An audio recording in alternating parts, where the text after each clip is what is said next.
Hey, this is Life, Tech, and Sundry. Join Alan, Marcos, and Josue, the hosts of LTS. Follow us at LT Sundry on Twitter, LTS.pod on Instagram, Life, Tech, and Sundry on YouTube, and all your favorite podcast distribution services. Stay frosty. Ladies and gentlemen, welcome to the LTS podcast. Today, we have the big three. Starting from the top, we have myself, Marcos, and of course, Mr. Marcos. J. Yes, I am Marcos. And then, of course, we have Alan, Sensei Alan. What's going on, guys? Thank you for the flowers, my buddy. Sensei, you say? Sensei chef, top chef. And He's like house kitchen chef. House kitchen, It's there like you go. making myself a sandwich and a bowl of cereal, chef. No shame, no shame. Keep yourself Delicious. fed. But yeah, so no, I'm just kidding. So also, how's your week been? It's been a while. It's been since 1964. Good year. But yeah, But like yes, I've been good. good. Whatchamacallit, it's I'm gonna save some updates for a second story. okay. Alan over here. How you been? How you been, Alan? I've been blessed, bro. Busy, but everything's been well, man. I can't complain too much. Who would listen to me? Oh, well, come on. There you go. But I say it to jest. You know? I know. No, everything's been going well, man. Just a lot of things that need to get handled. Lush. Yes. Planning, a lot of planning. I mean, summer is pretty much done. The temperature dropped though. Yeah. What's it called? The fall is around the corner. What's it called? The temperature has changed quite significantly. All this anime situation, shenanigans, very good stuff coming out. What else? The videos that we've been sharing between each other or amongst ourselves have been very insightful, and I mean, I'm just excited about the combo for tonight. So I don't know what you're trying to start with, but I'm down. For example, for me, like I think everyone knows over here. I've already said it, but I told Josue that I passed my Surf certification. You know. Yes, congratulations again, sir. This week, I'm also gonna start another part for the whole certification for the shop. I'm excited. You know, this Thursday I'm gonna be doing something. Pay me back my money. Basically, right? Is it that exciting? Right now, I need to run the numbers. But enough about me. Let's continue with the podcast. Yes. Well, for one of the things that Alan and Josue that I've something that really got my brain juices running is this information about the superconductor stuff that Alan was sharing. But in the sense, the way that Alan shared it to me, or to the squad, if you will, was in a way of investment, which really isn't bad, is very good. But what triggered me or titillated me, if you will, was the engineering part. Like, okay, people have been in the past have been submitting this kind of idea, and it has been disproven. And this one is being evaluated right now with the South Korean scientists. Yes.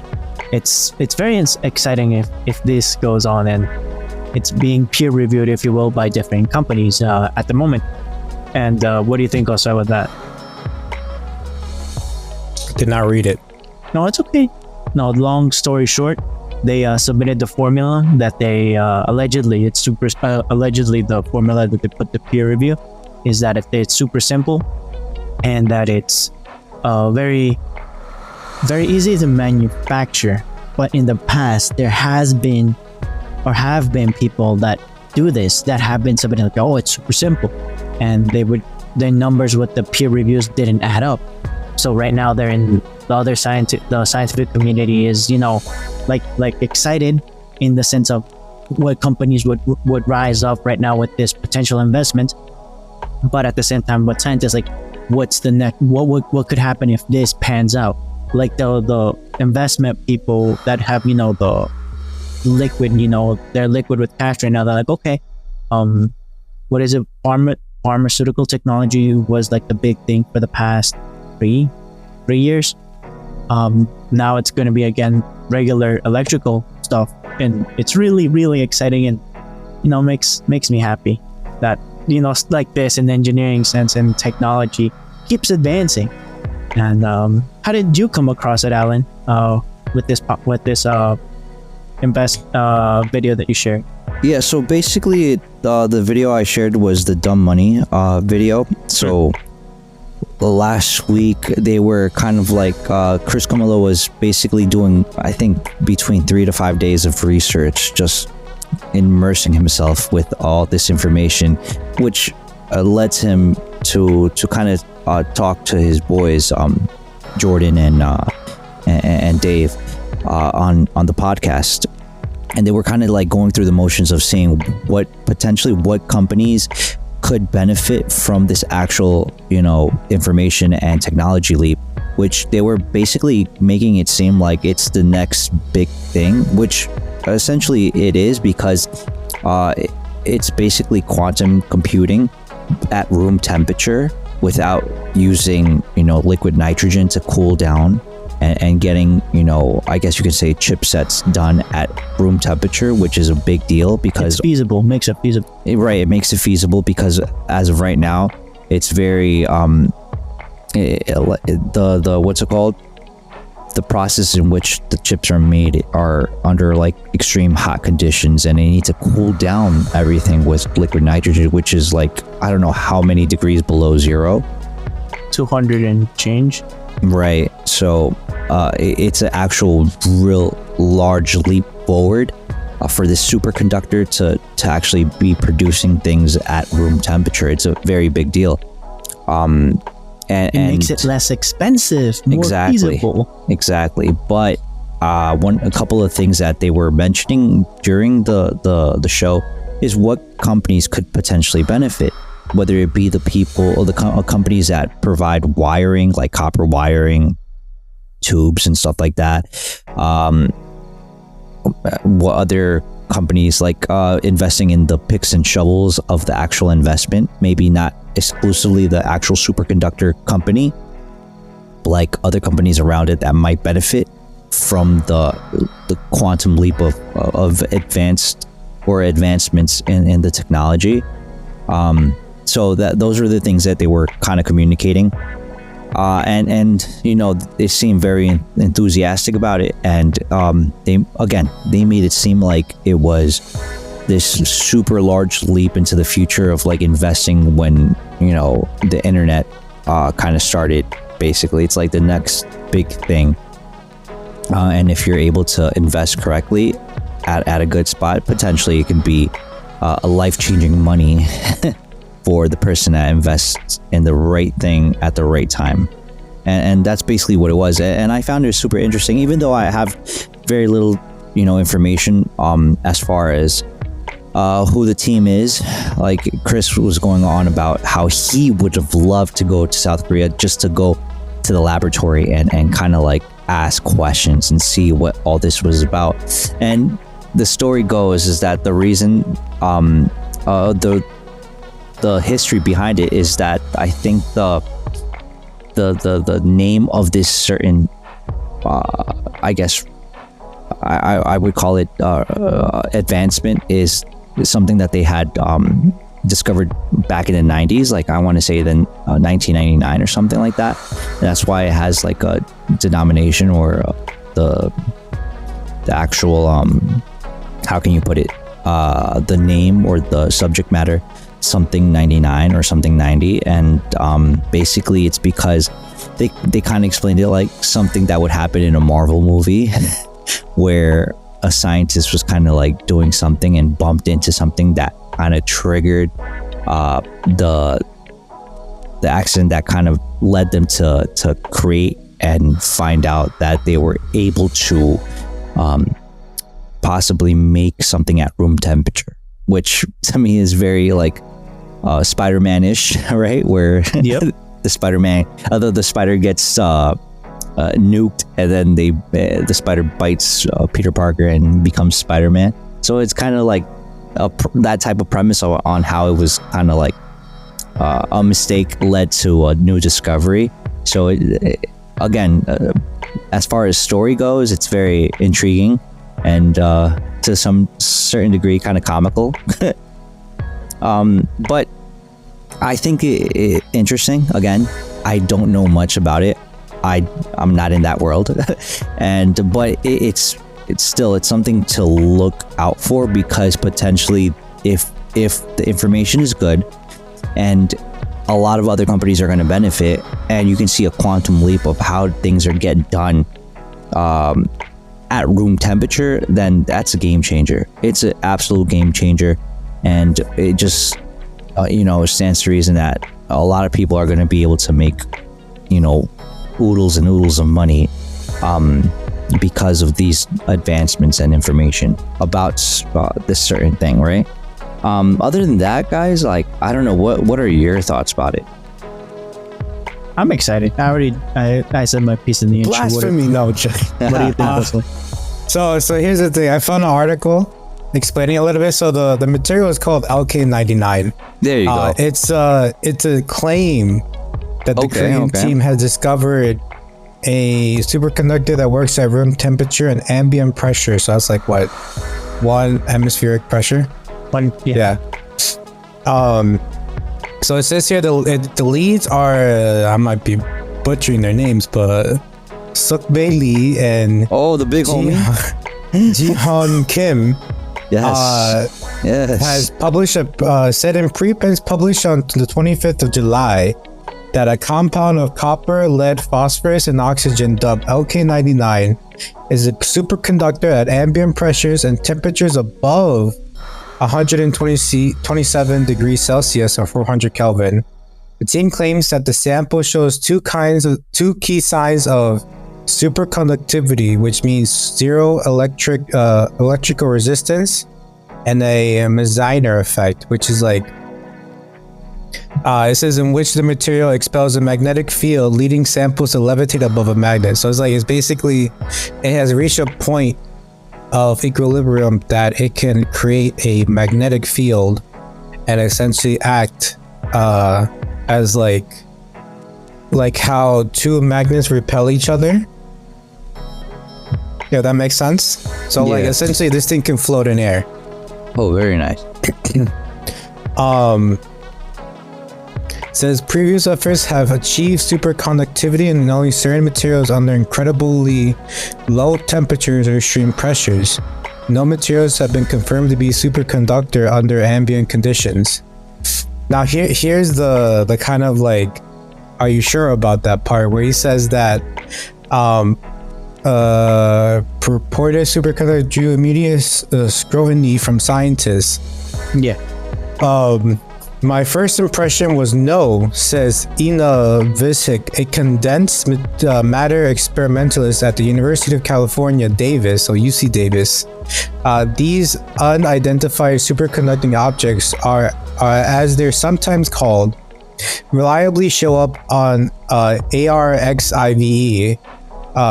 There's a new one every year or so. Advances in superconductivity are often touted for their potentially practical impact on technology such as a computer chip and maglev trains. But Vishik points out that such excitement might be misplaced. Historically, progress in superconductivity has had tremendous benefits for basic science, but little in the way of everyday applications. There's no guarantee a material that is a room temperature superconductor would be of practical use, Vishik says. And then on top of that, it looks like they try to recreate it, but not successfully. So it says the first attempts to replicate LK99 reported in the past days have not improved the material's prospects. None of the studies provide direct evidence for any superconductivity in the material. And then it says, it quotes, the Korean team did not respond to Nature's request for a comment. Nature, I think it's the news article. Yeah, the engineer. theorist has also entered the fray. Several theoretical studies use a computational technique called density functional theory, DFT, to calculate the LK99's electronic structure. The DFT calculation suggests LK99 might have interesting electronic features that is in other materials. So, have interesting electronic features that in other materials have been associated with behaviors such as ferromagnetism and superconductivity, but none of the studies found evidence that LK99 is a superconductor at ambient conditions. So it's basically what I'm trying to get from this article is that LK99 might not be as it seems. According to this article, stuff like this is reported every year, and that's why I was like, it sounds kind of skeptical that a superconductor within these conditions exists. It's possible, but according to what the Korean team has published so far, and according to this, what some people's simulations or calculations have been done, it might not be even possible for this material to be a superconductor in basically normal conditions for people. So, mind you, this thing does have like references to different articles and peer-reviewed studies. So I'm like, damn, they really worked on this. Oh, in the past? No, like most of these references are from this year. So this is like as accurate as it possibly right now, as of when this article was published, which is yesterday. I have one counter argument.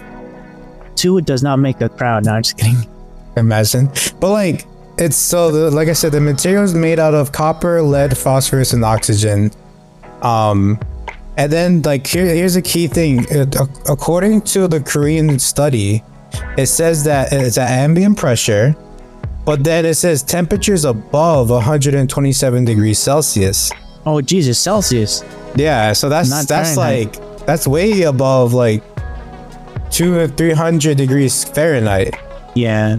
So it's like, according to like he said that this is from the Korean study, that it's probably not at room temperature. It might be at It's a little bit more ambient feasible. pressure. Yeah.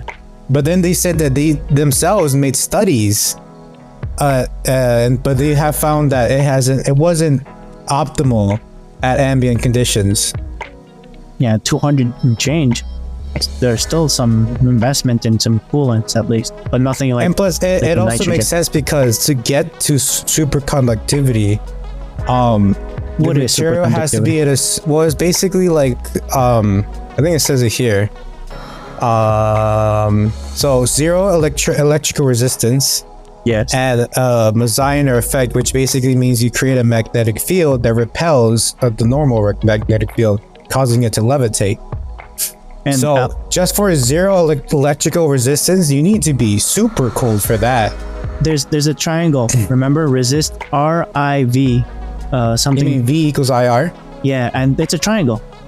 Resistance, voltage, all those things. So the less there is of a resistance, the more voltage you can send through Well, it. yeah, it's like, so VIR, right? So Yeah. then it will be R is equal to Resistance. V over I. Yeah. But we have to realize that there's a temperature wise, because they want to reach zero resistance at certain temperatures. And you can reach it, but like it's like 0.00 repeating 1. Negligible in realistic terms, but Or like it could be like 0.0 repeating then 256, like some random sequence of numbers. for example, just me plugging in my phone right now, there's a voltage going through it, but there's a resistance of the cable, the material, and then the connection. there's a and bunch then of the resistance factors. of the actual voltage. If there's dirt in the port, in the connection, like the capacitor that's taking in the voltage. imagine And then all there's the also like the stuff that's bringing it down. So it's like so it's like the resistance is the cable, the connections, and then Everything I think even outside. the battery, and then even like air, some Weather, yeah. Yeah. Like in winter, technically there's some improvement in some parts of the world, but it's negligible compared to it's like very 200 small. degrees. It's like it's within like 0.02% of resistance, and that's like really tiny. And with these decreased resistances, practically speaking, what would be the benefits of having zero resistance in electrical voltage? More voltage? So you have zero resistance, right? Yeah, theoretically. You would have higher voltage capacity, and then theoretically I think it's like I guess like it would theoretically mean you have a really low because like according to the Ohm's law, right? Yeah. Which is essentially what it is. The current is based on voltage over resistance, but if we get resistance virtually to zero, it's almost It meaning breaks that like formula. almost unlimited current in a sense. The battery pack on this phone Because that I have in my hand. because like most people be like, oh, but you know, anything divided by zero is undefined, but theoretically you can get close because this is where black holes come into play. But in this case, it would theoretically mean like you would get close to like either very low current, essentially meaning that current can flow really easily. For example, like Which in that case, it could possibly mean that data rates can be higher, it could store more exponentially energy higher, for longer. and then even possibly storing more energy.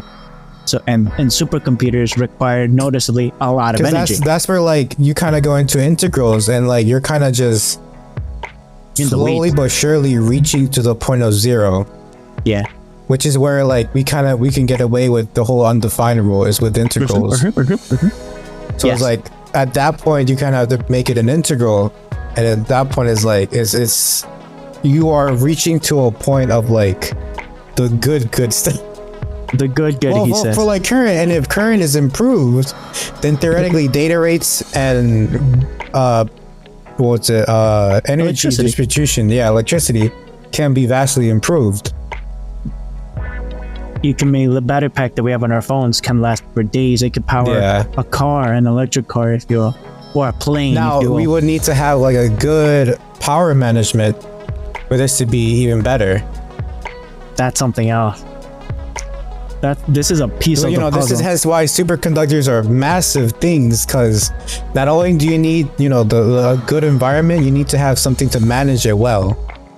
You need to shrink that too. Yeah. Yeah, which is why we have, you know, liquid nitrogen liquid nitrogen to cool everything. But we want to get as close to that, you know, that good spot as we can. On Earth, at least. Yeah. Which is why, like, if theoretically we can get to that state in normal conditions, that's even better, because then we have liquid nitrogen and we can theoretically get even closer to zero. Never stop getting cold. Basically, that's the name of the end of this episode. Cool down. Basically. Break your But resistance. unfortunately, though, at least to like, 'cause these are theorists. So they went through simulation and they run through the numbers. It doesn't seem like it might not work, because there's also another part where it says early efforts, and where it says replicators first attempted to synthesize LK99 following the process described by the Korean team, which involved mixing powder components at a two-stage of heating it up to 925 degrees Celsius. The higher the Jesus. temperature and use of lead have prompted concerns about amateur replication attempts, which researchers say are dangerous. To confirm the material structure and identity, replicators use X-ray diffraction, an atomic imaging technique. The Beihong team concluded that their sample structures were highly consistent with that of LK99. So it looks like they were able to recreate what the Korean team had done. But this is crazy. This is laboratory, industrial, not mass producible just yet. So just to skip back, it looks like the Southeastern University team experiment produced X-ray diffraction data that is more consistent with the Korean team sample, according to Palgrave. But several researchers have questioned their claim of achieving zero resistance at negative 163 degrees Celsius. Evan Zales-Geller, a condensed matter physicist at the Massachusetts Institute of Technology, the big boys, at MIT and Cambridge, says that the resistance measurement wasn't sensitive enough to distinguish between a zero resistance superconductor or a low resistant metal like copper. Members of the Southeastern University team did not respond to requests for the request for a comment. No comment. So it's like, it sounds like number one, they have an equipment issue, because it says that the sensitivity, the South Korean or the MIT one? the Southeastern and possibly even the Korean team, at least for the Southeastern team, is, according to this guy, he says that the Florida? Huh? Like you said, Southeast, like Florida? Well, it says Southeastern. I don't know where that is. It might be Florida. Let me check. That's a train stop. Southeast. Florida. It is Florida. Yeah. It says that their equipment wasn't sensitive enough to distinguish between a zero resistant superconductor or a low resistant metal like copper. So it looks like the equipment might have been, not calibrated enough for this situation, which it happens. It's like we're reaching states where it's like even the minimum difference can make a big impact. Yeah. Your error margin is so small, or you're exploring, you're pushing the limits. Because like it's like it's the area of, or I guess like the point of like good data and bad data is like tiny. It's like if you're 1 millimeter off, that's enough to be like, yeah, you screwed up the whole thing. Remember, I don't know if you guys heard talking about screwing up things in the university here in New York. They were doing studies for the sun thing, the photosynthesis, with like thousands of year old sample data of plants. They were growing the membranes, and they needed to keep them in very controlled, like low temperatures. And the cleaning crew team that they hire, like a third party company, the cleaning guy was cleaning the place and was listening to the electrical current when the thing is like the system is running. It's like the smoke detector alarm beep, like that kind of consistently. Just the circuit, like the breaker, popped or something. So the guy went, popped the circuit of the entire laboratory, and then plugged it back in, which reset the liquid nitrogen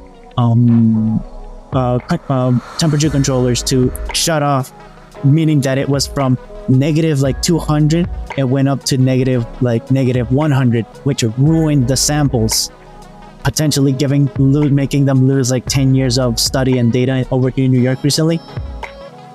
Like, that's how sensitive Josue's like stuff he's talking about. Temperature, also error margins. I want to point out that this article does references the two articles where it's like the superconductor one and then the first room temperature ambient pressure superconductor. So they do have their, like, the actual study is referenced here. Good. It's from, and I think it's pretty knowledgeable because it's from Cornell. So another thing you will hear. Dang. Mind you, this also has comments that are 18 pages long with 7 figures. Like money? That's great. No, like, the digit, what they have. So it's like, it looks like they did go to ham with this, but then they're like, shenanigans, blasphemy. This is worse. I call cap. I throw down my hat. This is more detailed than the YouTube commenters will ever be. Exactly.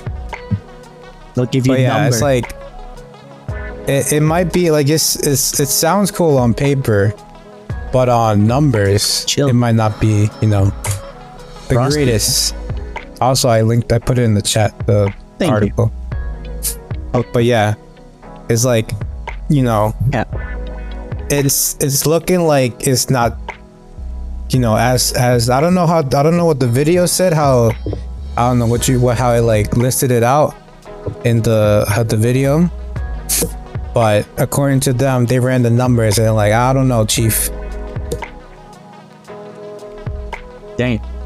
They have the numbers in their hand. They're like, here's the work. But yeah. Hey. God.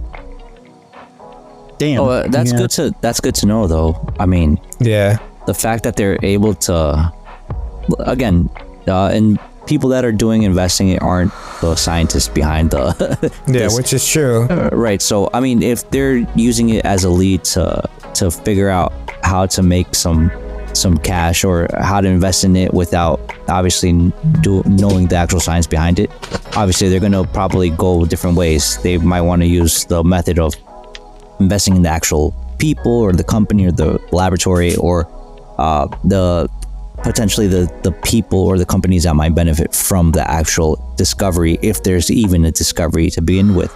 So again, just take it with a grain of salt. And obviously we're not financial advisors nor Exactly. nor I'm not do a we scientist. pretend It's like the scene from The Wolf of Wall Street where he's like, he just, like, I guess like pumps air into the stocks of different companies and they're like tiny.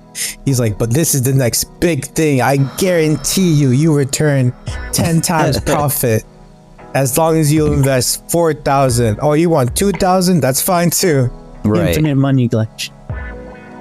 He's like, Exactly. boom, there we go. Money. I like money. Who does?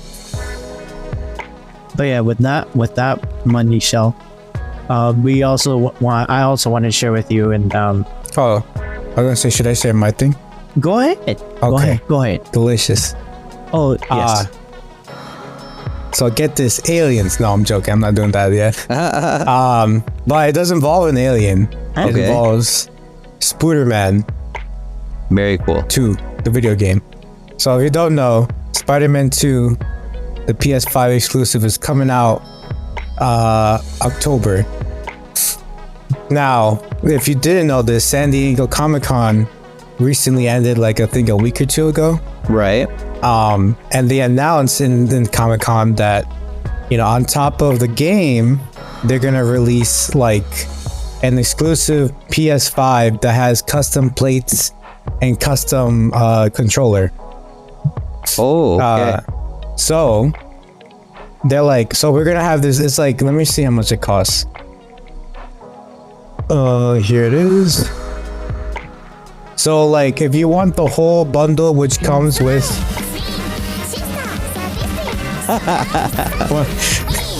oh, I didn't want to buy this, but no. So yeah, if you wanted like the console, the controller, and I think even come with the game, it'll cost you roughly about 600 big ones, $600.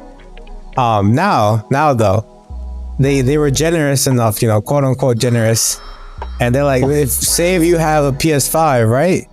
Well, good news, you can pre-order the plates and the controller at separate pricing. Are these the DMV? On, I think it was like, so they announced this. Let me get the calendar real quick. So they announced this the 21st. Yeah, the 21st. And they're like, you can pre-order either the full PlayStation 5 combo with the controller and the plates, or separately the plates and controller, July 28th at 7 a.m. Pacific Standard Time. Damn. So I hear about this. I'm like, yo, I want the plates and I want the controller. Great. I go into the website at 7 a.m. Pacific Standard Time. I got into the queue. I go into the store. They ran out of plates.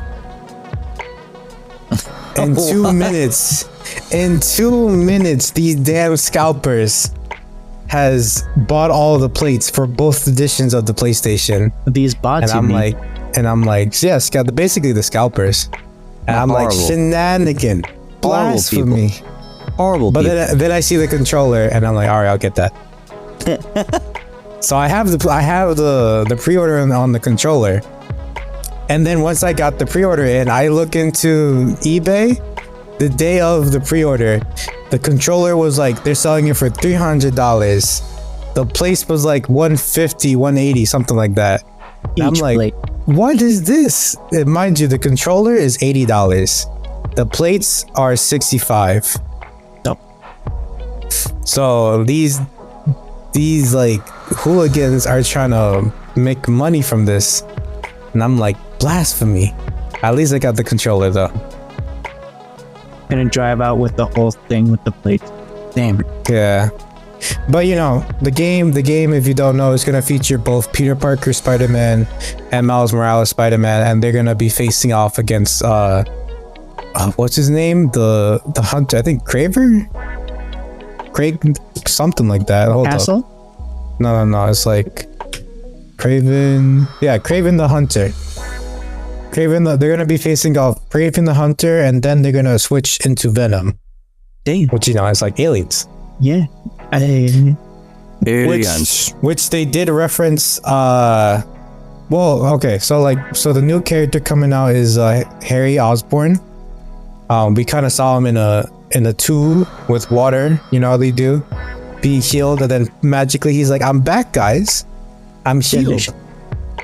And then I think he's gonna be because it looks like Spider-Man is gonna get, or Peter Parker is gonna get the symbiote suit, and then probably is gonna like latch on into Harry Osborn, and you know that's when he becomes Venom. Was there a scene where there's like vampires and all those things? Or I think that was one of the animated series. oh, okay. Like I'm not sure. All I know is that you can glide now as Peter or Spider-Man, as Peter or Miles, and I was like, I need this.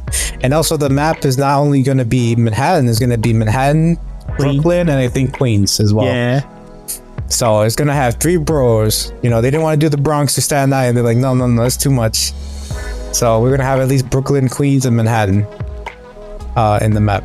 Back in the day, they used to have all this, right, in the PS2? Well, I had the games, but the games, it was just a small section of Manhattan. The PS5 one, or like the PS4 Spider-Man, I think was all of Manhattan, and then also same thing with Miles Morales. No. I can't wait until there's a crossover between Spider-Man and GTA 3? Maybe. But just to let you know, if right now you want to get the plates in the controller, they're sold out. The controller sold out like later in the day. I was like, damn, all right then. But you can still get the whole PS5 bundle with the plates and the controller and the game for 600 big ones. So there's that. Plus at least they cover you in there. They're like, if you want the whole thing all at once with the game, the PS5, the controller, the plate, $600, please. And the end taxes, fees. Shipping and handling, yup. So there is that. But if you want to, here, I'll show you guys what it looks like. Let me pull out my screen share. Windows. There you go. Dear listeners, in the meantime, Mr. J is prepping the screen to show us the plates, then the PS5. Go ahead. Let me see if I can show you what this looks like. Yeah, there you go. I don't want to buy that. So, see, the plates is like the symbiote taking over, you know, the Spooderman. This is art, man. And then the controller is, you know, same concept. So, not too bad. Like I said, currently unavailable. But don't worry, I got the controller at least. Not all is lost. Not all is lost. But yeah, that's on that. Nice. Whatchamacallit, now with that, Alan, do you want to share something else to the podcast? What other video did I send? Let's see, I got you. You shared the dumb money one. You shared something about evaluating the sweet card situation. Sweet cards like not being available to be purchased over there in Japan. Right. So that's an issue that's happening in Japan right now. What else? What is this? And then what are the like people over there trying to do to solve try to solve it? Their workarounds right now being in Japan. What was this? Oh yeah, and then I don't know if you guys like, for example, over here, me working in customer service. I don't know why this caught my my attention. Tipping services. Tip or no tip? What say you? Depends where we at. What are we buying? Do you tip over the counter, like services, like the? Oh, you mean like when they pull out in the US tablet or whatever, and you trying to make a simple, transaction. You might buy like a bag of chips, and then they whip out, would you like the tip, sir? And they whip out 15, 20, 25, 30, and then on the bottom is like no tip or other. Yeah. I look them dead in the eye and be like, no tip. Like, where are the situations? For example, a waitering, over-the-counter services, taxi services, gig work, like that situation, contract work, for example, like you doing like a landscaping job or doing like a custom, an event, if you will, if you're being contracted for a catering event, or just buying a cup of coffee over the counter, like. When would be in your experience, the optimal time to give a tip to the work?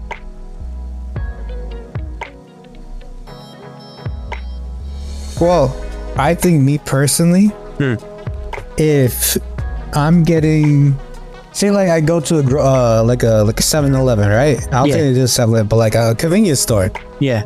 I go out and I get a bag of chips, Arizona iced tea. And if that screen whips out with, would you like tip? I'll be like, no. If I go out, out to eat, say if I go to like a deli or like a sandwich shop or like a Chick-fil-A or something like that, they whip out the little tablet thing. You tap the pay, and then they hit me with the tip, por favor, and I'm like, no. Going to the movie theater. I can respect this. For a coffee shop, they hit me with the tip, then I'm like, you know what? If they went above and beyond for me, they hooked me up, I'll give them the 25%. I don't mind doing that because they went above and beyond. Jesus, 25% over here. But if the what are the barista? What are they called? For coffee specialist. Whatever. They got a snarky attitude. They just give me a simple transaction. What about it? What I mean or quantify as above and beyond is like if they tell me, hey, you might get this, but we're having a deal here with this coffee, or we have like a special run or something, and I tell them, what do you think of the coffee? And they'll be like, I really like it. I just had it, or I had it yesterday or something. I enjoyed it. It gives me like, say that, oh, the coffee's got a dark roast.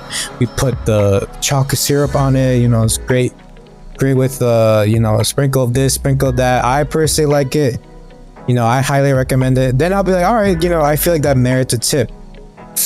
But if they're like, yeah, we have the same thing like every day, I'll be like, no tip for you.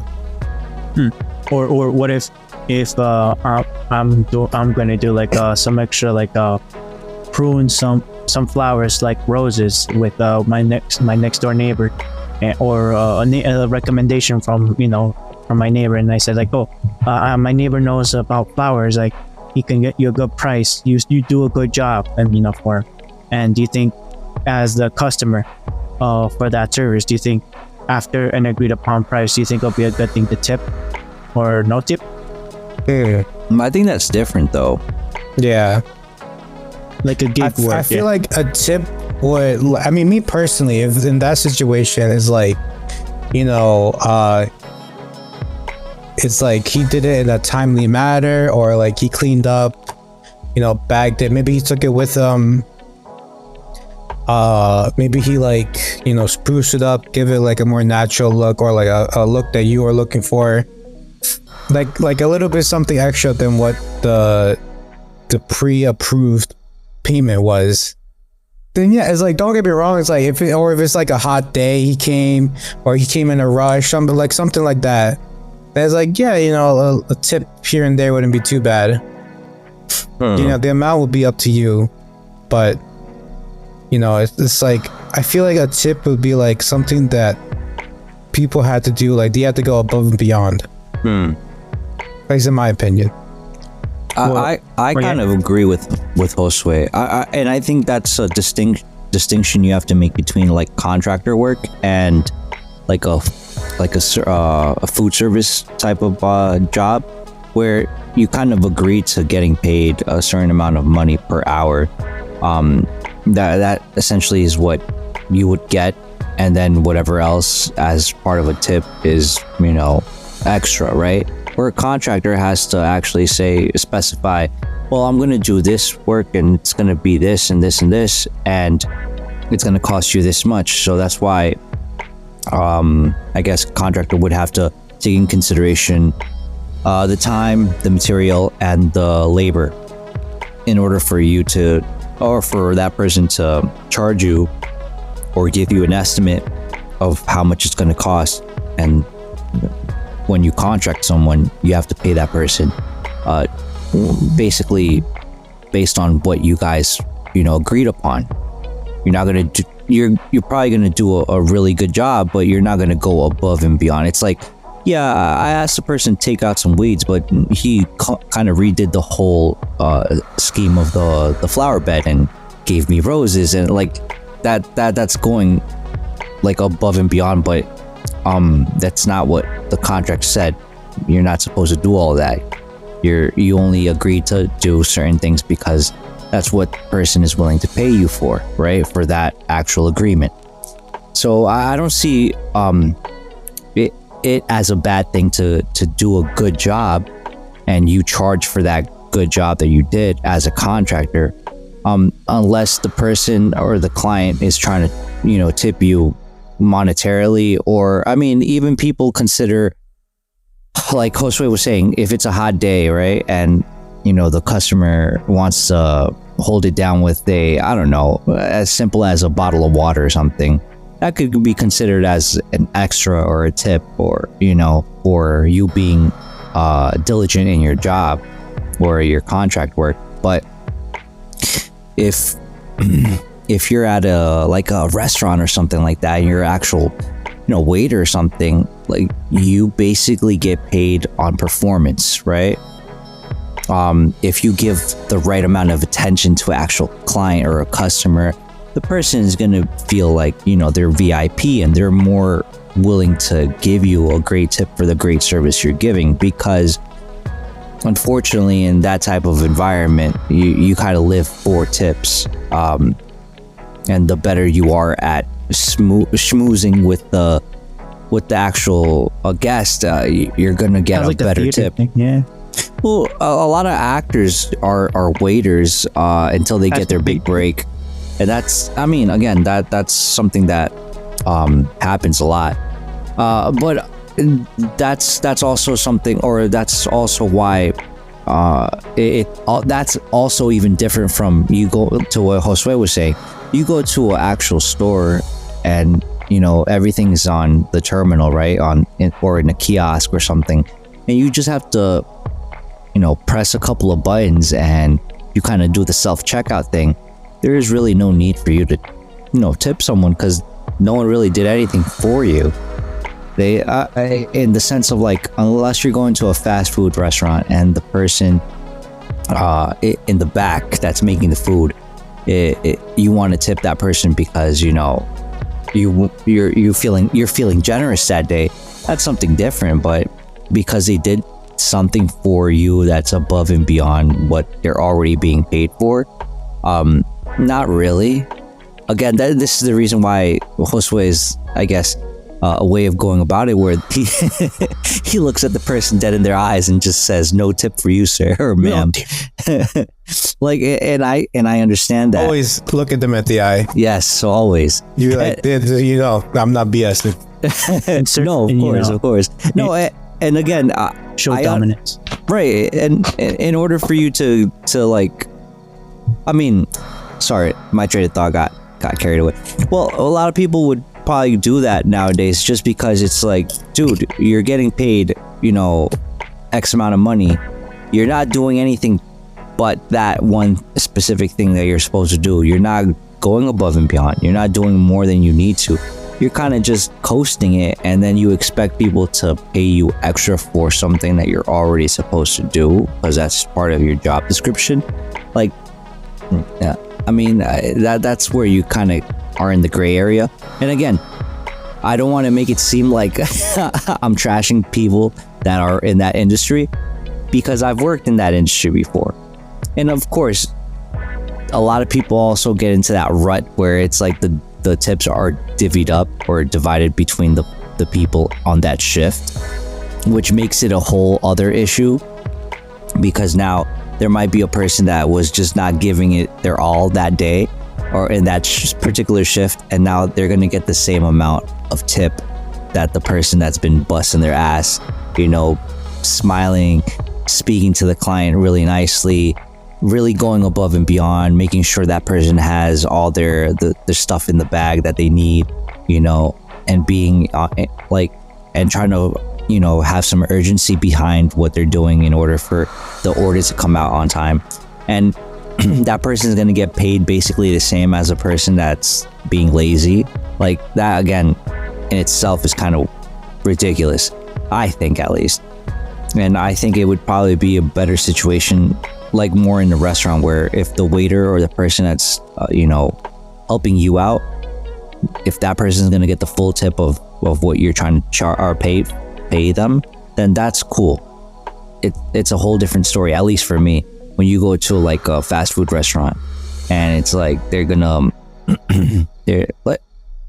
they're kind of like just swivel around the tablet, like Postway says, and ask you for a 15, 25 or a 50% tip, right, or whatever the other option.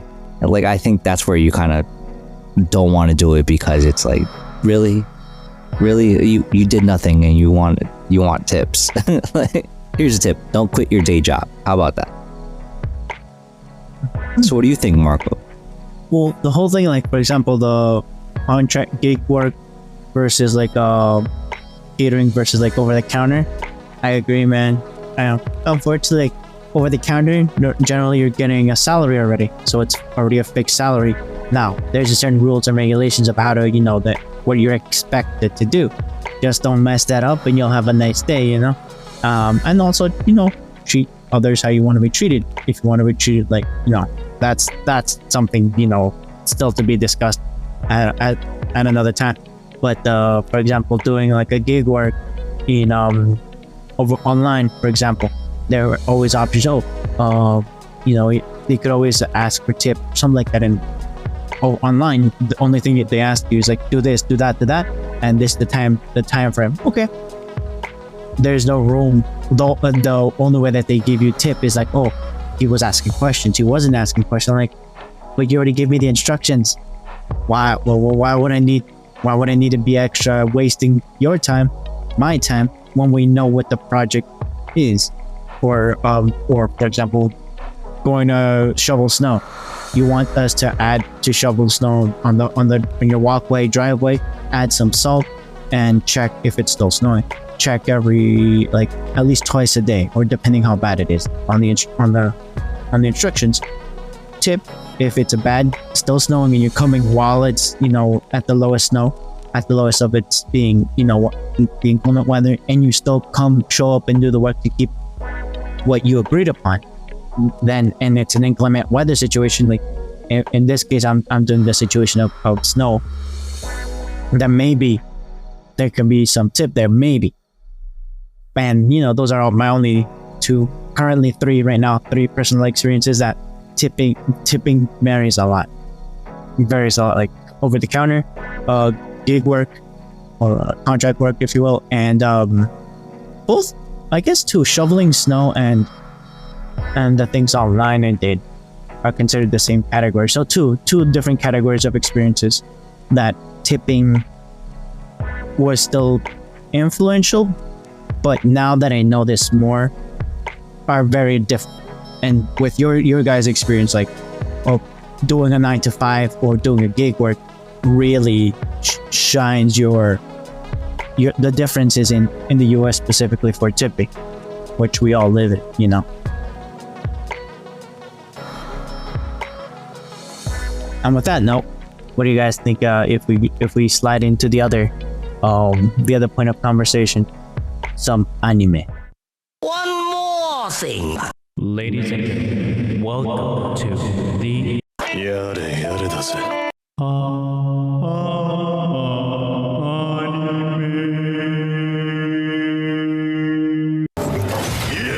I like your cut, G.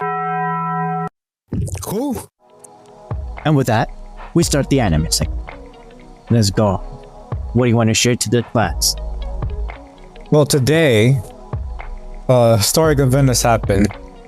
Gear Fifu has come out on the anime side, at least for One Piece. Here, let me see if I could play the teaser. I don't think I played this teaser because it came out in 2 weeks ago, so I'll play the teaser at least for the episode for you. You might have to cut this later, Marcos. Okay, yeah. I'll put a little ad here while you play it to us now. Yeah. This is Life, Tech, and Sundry. LTS for short. And what is Sundry? It's our experiences put in a melting pot to the internet. Join Alan, Marcos, and Josue, the hosts of LTS. We live in an ever-changing and exciting world. So join us on this wild ride called the LTS Podcast. Follow us at LT Sundry on Twitter, LTS.pod on Instagram, Life, Tech, and Sundry on YouTube, and all your favorite podcast distribution services. Stay frosty. So this is like the anime version of the manga whenever he became the sunny god or something like that. Oh, Sun God Nika, yeah. He finally achieved his peak. So the episode came out today. If you're listening to us now, you can watch it right now on Crunchyroll. Luckily, they haven't broken the server, so we good. Yet. But he has achieved it, my guys. Gear Fifu. I just not Gear 5, but okay. So Gear Fifu has been animated now. So just like before, this is his 5th transformation, where he has finally awakened his devil fruit, where we learn that he does not have the Gomu Gomu no Mi. Instead, he has the Hito Hito no Mi model Nika. And now he's gonna whip Kaido into shape. Is he gonna run his fade again? He's gonna run a fade on Kaido and just bam. So yeah, I mean, I'm definitely gonna watch it after this recording. These hands. Those hands. Literally, as he says, he can literally do whatever he wants. This is his peak. You know, the guy like literally did a little Super Saiyan, you know, transformation there. Yeah.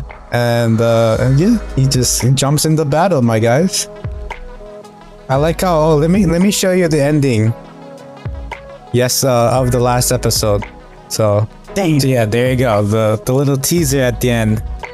They gave Zunishu some type of I guess eyes, because it kind of looks like he doesn't have any eyes, but he's him going, Joy Boy has returned. I am positive. I haven't heard the drums of liberation for 800 years. Oh, those are the drums that they were always saying in the manga? Yeah, the drums of liberation is what you hear in the background. And the tambourine? Yeah, all of it. That's the drums of liberation. He has his own background music. That's Exactly. what it is. His walkout music, if you will. Is Gyofifu. But yeah, you know, watch the episode. It's gonna be amazing because the fight is always. I guess we'll see like the world government explaining. He's like, oh, we've been trying to get this fruit for a while now. The thing has been slipped through our fingers. It's like it has a mind of its own. And then Yeah, that's when they revealed that it's not the Gomu Gomu no Mi. That's I'm not gonna say it again. It's a long name, but yeah, go watch it, guys. But that's my 2 cents on the anime world. and then Demon Slayer, not dub, but Subs? Yeah, sub. The last episode came out right already. What? Season 2. Season 2. It's been come out. What do you guys think? Like, Did you guys watch it? I did. I had to jump into the sub to continue. Which one? Which one? Demon For season Slayer. 3. Season 2. Season 3. No, season 3. Season 3. Of what? Masamune-kun? Demon Slayer. No, Demon for Slayer. Demon Slayer. Oh yeah, that was amazing. I guess we could reveal it is where you watched it, right, Al? I finished it. Yeah, no, I'm up to date with that one. Where they finally revealed that Nezuko has conquered the sun. Yes.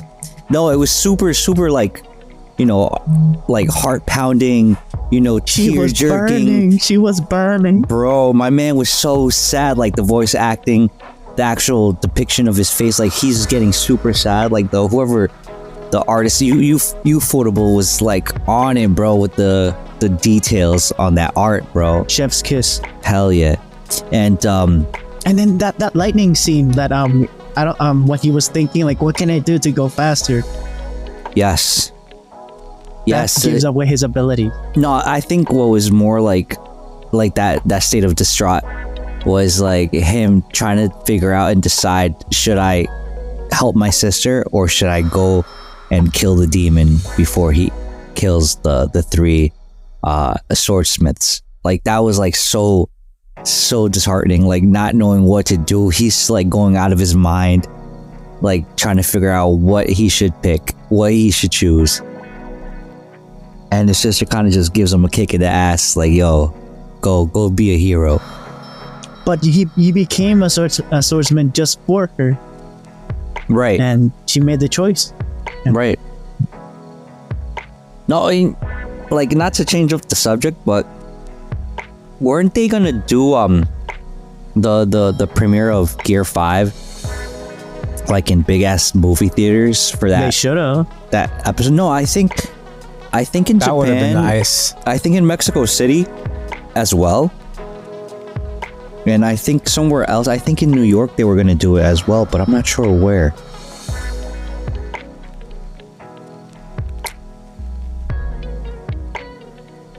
But I thought that would be interesting to go watch an actual episode on the big screen.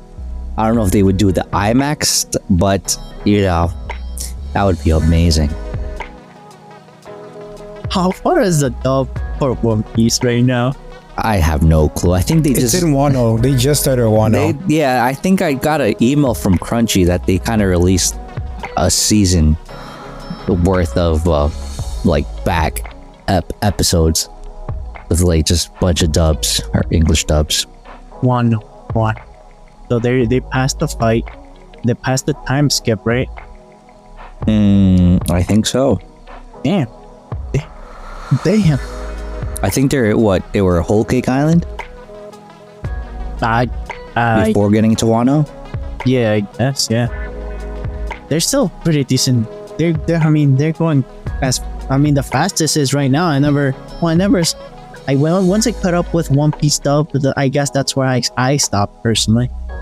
And that was after the when they come back after the time skip with the guy, the robot, these guys when they show the guy that slapped them, those robots. The guys that slapped them? That slapped the crew away.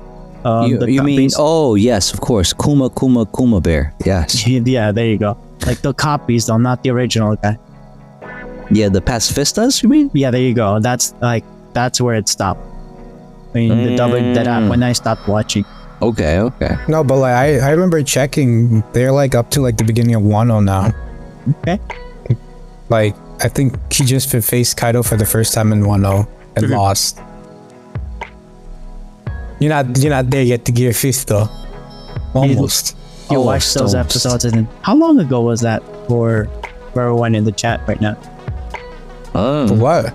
The first time that Luffy, that you guys saw the anime of Luffy facing us off against Kaido. For the first time, it's been like a few months, if not like a year, maybe. In I think it's been animation? a year. I think it's been a year. In the anime, yeah. In the manga, obviously longer. Yeah, the manga's probably been long. I mean, it's been like it's like about to be a year since we saw Gear 5th and One Piece. In the manga, at least. Yeah. Okay. But yeah.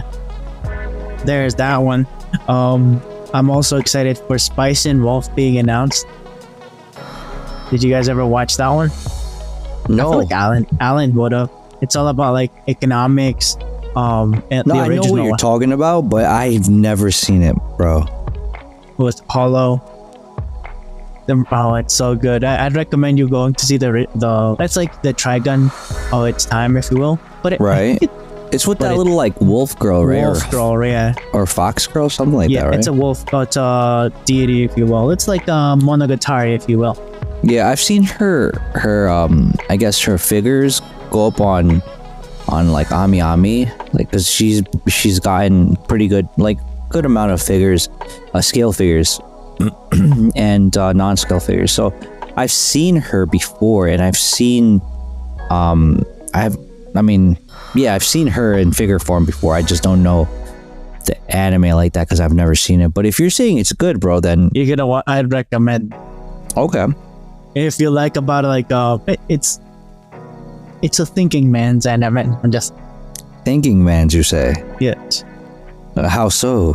I don't know why. Like a little snippet is like the protagonist tries to dominate the market with spices with something that he tries like a little snippet of that he tries to dump the market, if you will, dump on the market, dump like certain product into the market to devalue it. And you know, it's like a JoJo's kind of situation. Like, oh, he's thinking like 4 steps ahead, and us as the viewer are like along for the ride. And it's like, oh, what is this? What's going on? Like, obviously there's a pretty girl in the show, but there's also a lot of thinking and not drama, excitement. It's not like a shonen or anything like that. The guy's like obviously like 16, 17, 18 years, and he's along with the right on an adventure with a deity god, if you will, a wolf girl. Okay. Pretty good. I'd recommend it. And then they're gonna remake it now. I don't know how it's going to be, but I'm excited for it. What other one? There's that one. Any news with Black Clover, Jose? No. Oh no. Like, has there been any announcements that it like anything else? So, like, we always have a roundup about with Jose over here. Thank you, Stamini. Let's see what's the big roundup for this season that you're excited for? Oh well, basically Mushoku Tensei. That's like the big one right there. Bleach, obviously, that's another one that's been getting super like awesome reviews because of the animation, the music, and the storytelling, the pacing of the actual show. And something I've been holding off for a little bit just so I can stack it up. So after our recording, I'm definitely going in, dive into those two, Mushoku Tensei, second season, and the second leg of the 1,000-year-old.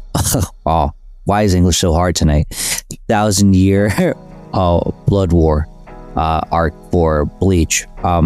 So yeah, those two are like top of the list. Everything else is kind of like, the Masamune Kun's Revenge is kind of like second. There's this other one where isekai where dude's a patissier or a dessert chef or A snack? no that'd be funny.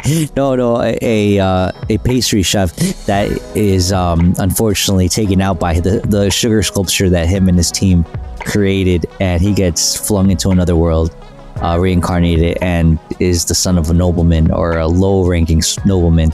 And obviously he's OP like every good isekai protagonist is, and goes through the motion. There's an element of food and pastries and stuff Food like that. Wars isekai? Sort of, kind of, not really. More of the isekai, less of the food wars. but there's an element of food in there, so it's what kind of caught my attention. It's one of those turn off your brain, watch and go through it, and have something to watch while you stack Bleach and Mushoku Tensei. That's basically what it is. Also for you and Hosa, I don't know if you guys heard also recently that Hulu, thanks to Disney, has gotten anime section more like strengthened, if you will, now, versus like what it had in the past. So anything that Disney bought under their licenses is now on Hulu, like Bleach. All those, like an example that comes to mind is Bleach mainly, but now it's gonna get more licenses put into Hulu. Remember back in I don't know when Hulu was its own entity. Yes, it had a lot of. I don't know if you used it, but it had a lot of its product. Oh yeah, when Hulu started, I was pretty early on to getting my profile or my profile. Now it's getting stronger, man. Well, I don't know. The way I'm looking at it, well, there's been talks and rumors. I'm not sure if it's true that maybe Apple might buy Disney just because it's so economically, strained after the whole, situation after post-COVID. So I'm not sure if that's actually going to happen or not. Disney streaming or the company itself? No, I think because Bob Iger had done such a great job, at least in my eyes, buying all these other IPs or other companies like ESPN, like Star Wars, like Marvel, and other what's it called? Other IPs and other, I guess, companies. They were supposed to be bigger than what they are, but after COVID, they kind of like their money making machine, which was the parks, kind of took a hit, and their streaming services never really took off as they should have, because and partly it might be because they were pushing I think it was mainly because they were pushing on this woke agenda. Basically politics, pushing an agenda, and that kind of messed them up economically. And now they're not in a place of power, and I wouldn't be surprised if the rumor turns out to be true. Maybe they start selling off pieces of the company, or they just might when one go sell the company to someone like an Apple, and it will bolster Apple's catalog for whatever it is. Maybe if Apple does buy Disney, maybe they'll figure, well, we'll sell this company because I don't think it's necessary. It doesn't really add anything to the purchasing of Disney. So again, that's just rumors. Don't believe me. Definitely do your own research, but it's an interesting rumor, I guess, to say the least. What do you think, buddy? Well, Disney's a freaking like powerhouse of content historically, and even modern. Like when they bought Hulu, and when they bought ESPN, when they bought Marvel, it was controversial all the way. Like, there was even memes about it, even early by The Simpsons, like with the equivalent of there was a skit of them the equivalent of the Avengers coming soon in the back. But do you buy Disney? Like, there was a lot of memes back in the day, and it came true. But now the consequences with World standing, their main moneymaker, which were the parks, went out the window. They have to sustain a lot of workers that went through the grind when the dark days in the pandemic, and now roosters come to crow, or roosters come to roost, I guess. And you gotta pay the bills. Oh, dang it. What would be the better, like Disney as an IP or just their streaming services?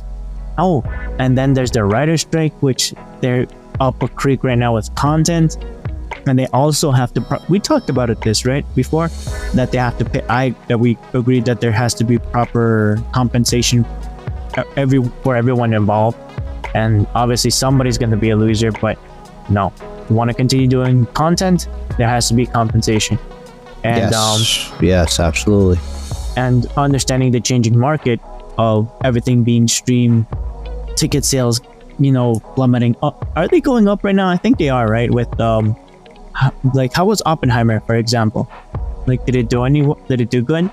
I think it Well, I know that the combined Barbie and Oppenheimer combo thing together did better than Avengers Endgame. This is before the pandemic. So they by themselves they didn't even make it to the top. No. But I hear Oppenheimer was really good, which I do want to go see personally. Oh, and that content that you shared, funny enough, I don't know why, but like I think this person was just looking for likes or like attention. fishing for like. They finished watch. He's like, so I just finished watching Oppenheimer.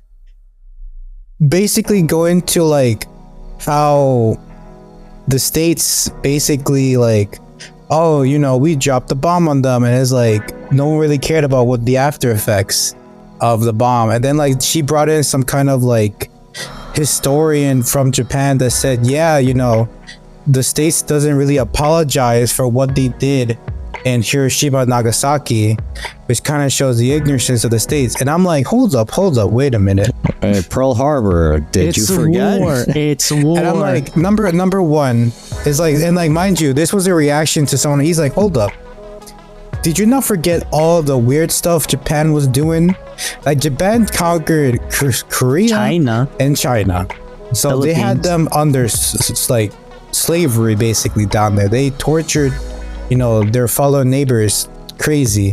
They had weird experiments that were more like similar to what the Nazi Germany did. Worse. And like mind you, that he mentioned like, oh, like the historian mentions like, after the atomic bomb, the states took in people that were affected by the radiation of it to see what happened and like perform experiments on them.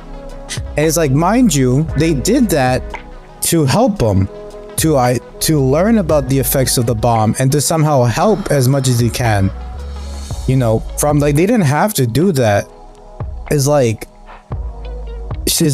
what we're like is like, does the states take pride in dropping the bomb? No. I think we all agreed that was a terrible thing we had to do, but we had to do it because if not, Japan was ready to go for years into this war. And so, we had to show them the big guns. To throw bodies.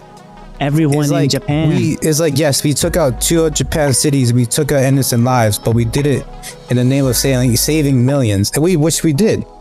And on top of that, the states helped Japan later become, a superpower later down the line. Like in the 50s, 60s, Japan was booming. Why? Because of our, help. 5 years. Yeah. So it's not like we out and abandoned Japan. Japan became, a great economic success later on. So I'm like, how ignorant are you to watch this movie and to think, how can I paint the states in a bad light? It's like, yes, what we did was terrible to the Japanese people. Yes, it was terrible.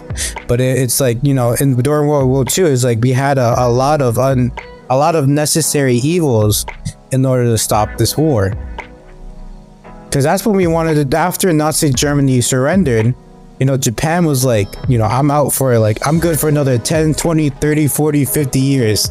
It's like, let's go. All right, boom. All right, that hurt. Then, but again, vibe check, everyone. We good? No, it's like, we had to do that, because if not, like I said, Japan would have kept on going. So I feel like, I didn't like, I'm like shameful for the historian. It's like, I get it. It's easy to paint the states in a bad light, but for someone from Japan, that's probably she saw the economic boom they had, or was at least read about it, is like, how ignorant are you to like, point fingers at the states when the benefits, like the benefits. Like, don't get me wrong, I was like, we kind of just pushed Japan into that. It's like, did the Japanese work hard to get to that state, later after the war? Yes, of course. But we gave them that stepping stone to help them get there. After we didn't have to do that, but we did.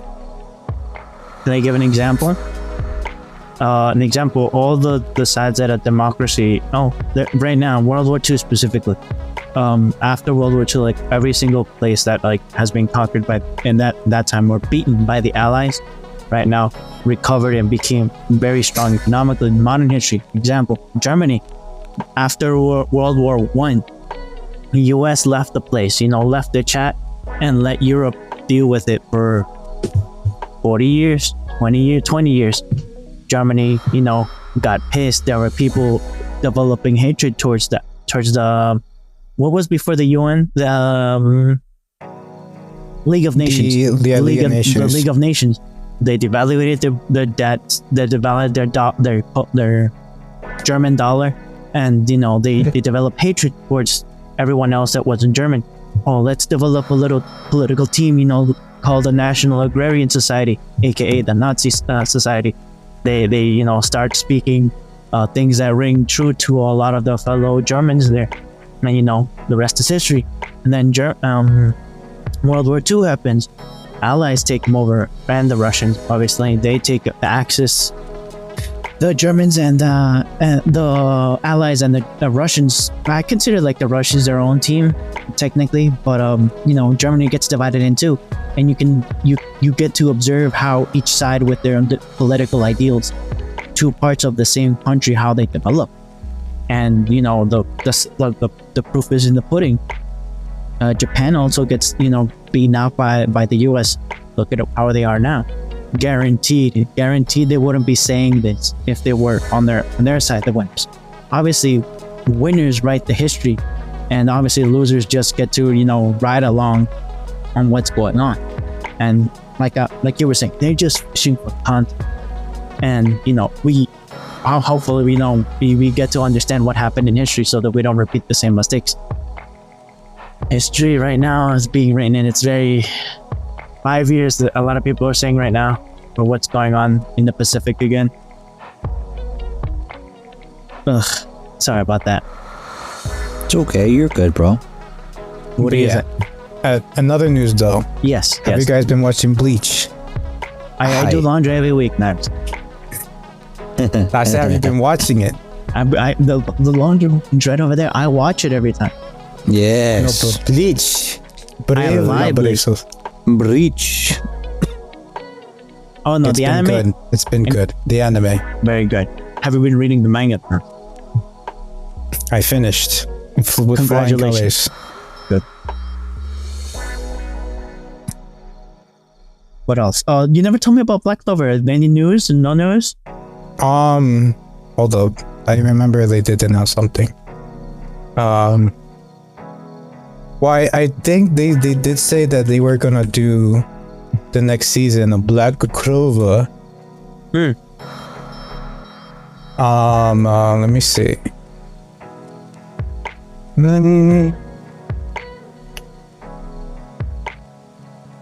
They did say that they were gonna do it, I think. Yes.